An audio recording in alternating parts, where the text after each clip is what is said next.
Habarini za wakati huu wapendwa watazamaji. Nipende kuwakaribisha kwa mara nyingine tena katika channel yetu pendwa ya Afya kwa Wote.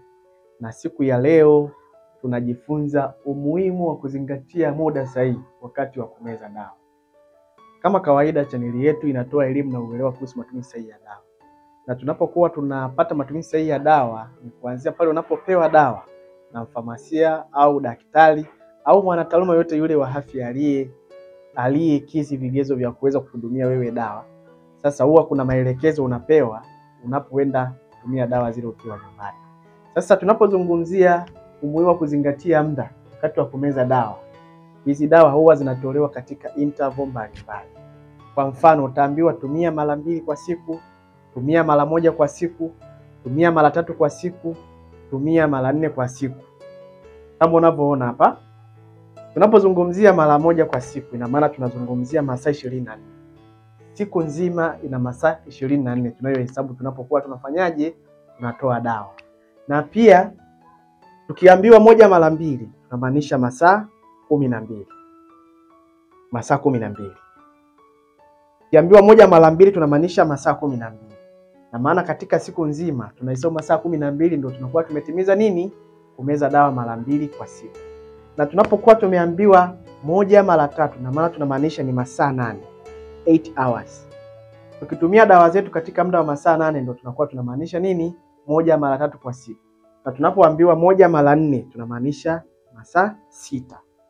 Sasa tunapokuwa tunazingatia swala zima la muda sahihi wa kumeza dawa, ni vitu gani tunakuwa tunapambana navyo? Wewe kama mtumiaji wa dawa ambaye, maana asilimia kubwa watu wengi wanaelewa kwamba akiambiwa 1 mara 3 wao wanahesabu masaa 6. Anaambiwa asubuhi, mchana na jioni. Mwingine anatumia kwa muda wa masaa 6, kumbe ndo alitakiwa achukue masaa 24 agawe kwa 3 ndo apate masaa 8. Kama ulimeza saa 1 asubuhi ya leo, utameza tena saa 1 asubuhi ya kesho. Ukiambiwa mara 2 kwa siku, kama ina maana mara 2 kwa siku ni baada ya masaa 12. Kama ulimeza saa 12 ya asubuhi, utameza tena saa 12 ya jioni. Ukiambiwa mara 3 kwa siku, kila baada ya masaa 8. Ukimeza saa 1 asubuhi, utameza saa 9 mchana, utameza pia saa 4 ya usiku. Sasa katika mwongozo huu watu wengi huwa wanaharibu. Hizi dawa zinapangiwa muda hivi kwa sababu tunakuwa tunaangalia competition kati ya dawa na mdudu husika anayeenda kukabiliwa na ile dawa unayokuwa unaitumia. Sasa ni kitu gani ambacho kimepelekea mpaka tuweze kuwaelimisha? Kwa sababu ukishaelekezwa, unapofika nyumbani inawezekana ukasahau, inawezekana chochote kile kajitokeza na ukao umejichanganya, mwisho wa siku ukashindwa kufanikisha. Sasa ukiweza kufanya hayo yote kama tunavyokuelekeza, ukajua ni masaa 24, masaa 12, masaa 8, masaa 6, mwisho wa siku utajikuta unadumisha ubora wa matibabu. Yule aliyekuandikia ile dozi kama alivyokuwa amelenga kulingana na muongozo unavyomuongoza, kulingana na yule mdudu anayekusumbua na dawa unayoenda kutumia katika kuweka ushindani kati ya dawa na mdudu, utajikuta umefanyaje? Umedumisha ubora wa matibabu. Na pia umuhimu wa pili, usaidia kuepusha usugu wa dawa. Wapendwa watazamaji, mara nyingi mtu anapoambiwa atumie mara 2 kwa siku akawa ametumia mara 3 kwa siku au mara 1 kwa siku, ina maana ile kasi ya upambanaji kati ya dawa na mdudu huwa inabadilika. Mashambulizi yale yakishabadilika, mwisho wa siku yule mdudu atakuwa amekuwini badala ya wewe kumwini. Na maana badala ya wewe kumshinda mdudu, sasa mdudu atakuwa amekushinda wewe. Mwisho wa siku utatumia dawa kila siku, utatumia kila siku, lakini utakuwa umeshatengeneza usugu. Mwisho wa siku utashindwa kufanya nini? Kufikia mafanikio. Kwa hiyo ukifuata utaratibu vizuri, utakuwa umeepusha usugu wa dawa. Drug resistance itakuwa imekuwa avoided. Lakini pia umuhimu wa 3, uwezesha unafuu na uponaji wa mgonjwa kwa haraka. Ndio pale inatokea mtu amemeza dawa, labda ameambiwa tumia mara 2 kwa siku. Ile consistency anayokuwa nayo ya kutumia dawa kwa mfatano ule, kadri anavyoendelea kutumia dawa vizuri kwa muda sahihi, anaendelea kupata nafuu na mwenyewe anakuwa anafurahia. Anaendelea kupata nafuu vizuri na mwenyewe anakuwa anajisikia haueni fulani. Mpaka anamaliza dozi anakuwa anaonesha matumaini ya kwamba amepona.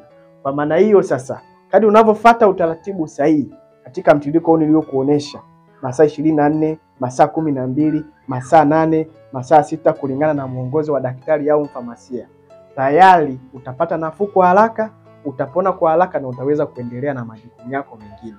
Lakini pia umuhimu wa pili, kuimarisha nguvu ya dawa katika kuwashambulia bakteria. Wapendwa watazamaji, mashambulizi kati ya dawa na bakteria ni jambo ambalo linaendana na muda. Ukiambiwa tumia baada ya masaa 8, na maana tuna uhakika kwamba wakati ile dawa ulioimeza mwanzo inapoenda kuishiwa uwezo wa kupambana na yule mdudu, tayari ukapiga dawa nyingine inayotakiwa kufuatia pale, na maana kiwango cha mashambulizi kinakuwa constant. Hata kama mdudu anaikimbia dawa, atazidi kufuatwa mpaka kule ambapo atashindwa kuendelea kukushambulia, na mwisho wa siku utakuwa umeweza kufanyaje? Kuwini katika kumuua. Tunaamini kabisa unapotumia dawa katika usahihi na katika maelekezo uliopewa kitaalamu kwa wanataaluma, kuna matokeo chanya unayapata kwa wepesi na kwa uharaka, tofauti na wewe unavyojipangia matumizi ya dawa zile, especially kama antibiotics. Tunaamini kabisa mtu anapotumia zile dawa kadiri alivyoelekezwa kwa kufuata taratibu zote, lazima mgonjwa atapona, especially kama atakuwa amepewa dawa sahihi na amepewa maelekezo sahihi. Hivyo basi, ili uweze kutochengana na tiba yako kuwa safi, kuwa nzuri, kuwa bora, hakikisha unazingatia muda. Muda ni kitu sahihi sana katika kuhakikisha tiba inafanyika kwa ufanisi ulio bora. Wapendwa watazamaji, nipende kuwashukuru kwa hii elimu mlioipata. Itakuwa inaambatana na elimu na uelewa matumizi sahihi ya dawa. Watu watakuwa wameelimika, watakuwa wamefanikiwa, na kila jambo litaenda kama wanavyolipanga. Asanteni kwa kunisikiliza. Nipende kuwasisitiza kusubscribe channel yetu, na kwa chochote kile namba ya simu iko hapo, utatupigia kwa ajili ya maelezo zaidi. Asanteni sana.